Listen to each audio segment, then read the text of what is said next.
y a un petit moment que je vous observe, là. Je peux vous dire,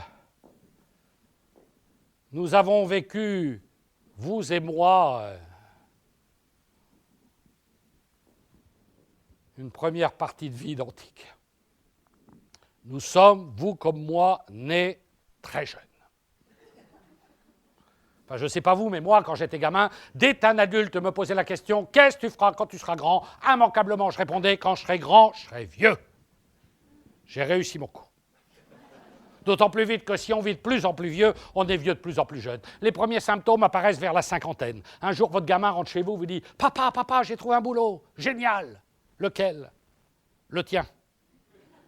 Dès lors, vous prenez conscience que si vous n'êtes pas encore personne âgée, vous êtes déjà personne usagée. Vous êtes encore à la fleur de l'âge, mais vous commencez déjà à perdre les pétales. La vie est mal faite. À 20 ans, vous cherchez du boulot, on vous demande de l'expérience, vous mettez 30 ans à l'acquérir. À 60 ans, on vous demande d'être jeune. Dès lors, vous prenez conscience qu'il est de plus en plus délicat d'avoir 20 ans dans la tête et 60 ans dans le miroir. 60 ans. L'âge où vous commencez à perdre vos dents, vos cheveux, vos illusions. L'important n'est plus d'être longtemps jeune, mais longtemps vieux. Vous devenez moins désirable. À 20 ans, les regards convoitants. À 60 ans, les regards qu'on ne voit plus.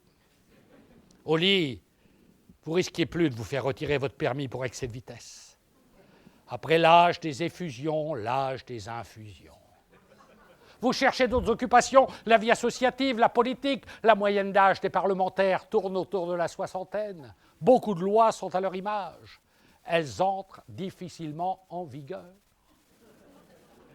Les 70 ans approchent à grands pas. 70 ans. L'âge où vous ne regardez plus la vie comme une richesse peu à peu accumulée, mais comme un trésor peu à peu dilapidé.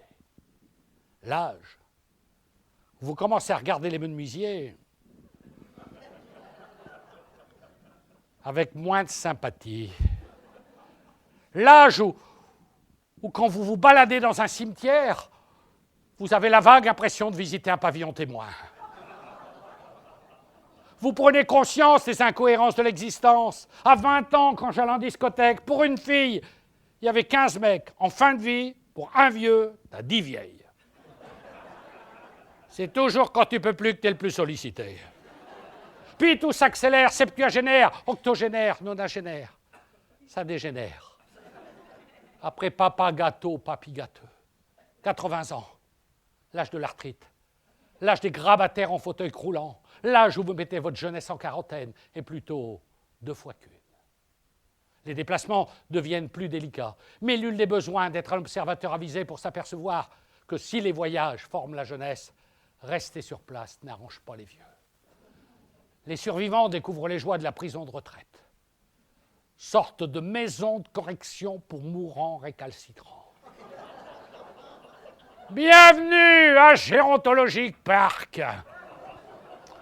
Votre vieillesse s'annonce désormais sous d'heureux auspices. Vous devenez moins exigeant. Placé à côté d'un nonagénaire paralysé, un septuagénaire rhumatisant se plaint rarement de ses articulations. Chaque anniversaire est une nouvelle occasion de vous ronger les ans. Une nouvelle ride, une ride, un trait tiré sur le passé.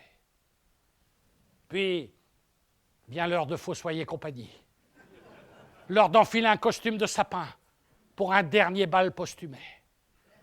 Et tandis que vos enfants trinquent une dernière larme, vous rendez votre dernier sourire, recroquevissé sur vous-même en vous excusant. Excusez-moi, monsieur, dame, je ne fais que trépasser.